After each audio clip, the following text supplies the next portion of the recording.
മത്തായിൻ എഴുതിன സുവിശേഷം 16வது அதிகாரம் அவனுடைய 26வது வார்த்தையில் நாம் இப்படி வாசிக்கிறோம். மனுஷன் உலகம் முழுவதையும் ஆதாயப்படுத்தி கொண்டாலும் தன் ஜீவனை நஷ்டப்படுத்தினால் அவனுக்கு என்ன லாபம்? மனுஷன் தன் ஜீவனுக்கு ஈடாக எண்ணத்தை கொடுப்பான் என்று காணப்படுகிறது. அருமையான தேவனுடைய பிள்ளைகள், நம்முடைய ஆத்துமா என்று சொல்லுகிறது உலகத்தை விலப்பழி மதிப்புள்ளது ஒன்று என்று சொல்லப்படுகிறது. அப்போது இந்த ஆத்துமாவை நாம் நஷ்டப்படுத்தினால் நமக்கு எதனால் அது மீட்க முடியும் என்று வேதம் கேட்கிறது. நம்மளால் அது கொடுத்து ஒரு விலையும் கொடுத்து நம்மளால் மீட்க முடியாது. அப்போது ஆண்டவருடைய இரத்தம் தான் நம்முடைய ஆத்துமாவை மீட்டு வைத்திருக்கிறது. அப்போது நம்ம இந்த உலகத்தை விட விலப்பிடிப்புள்ள அந்த ஆத்மாவை நாம் நஷ்டப்படுத்தினால் நமக்கு என்ன லாபம் கிடைக்கிறது என்று கேட்கிறது. நமக்கு லாபம் இல்லை, எல்லாம் நஷ்டத்தில் நம்முடைய வாழ்ந்தது, நம்ம இருந்தது எல்லாம் நமக்கு என்ன செய்கிறது?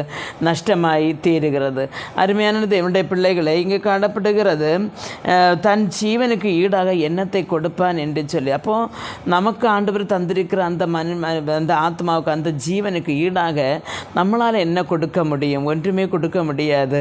அதனால் இந்த நாட்களிலே அருமையான தேவனுடைய பிள்ளைகளை, ஒரு ஆத்மாவின் விலையை நாம் அறிந்து வாழ நமக்கு கர்த்தர் கிருபை அருளுவாராக. ஆமென்.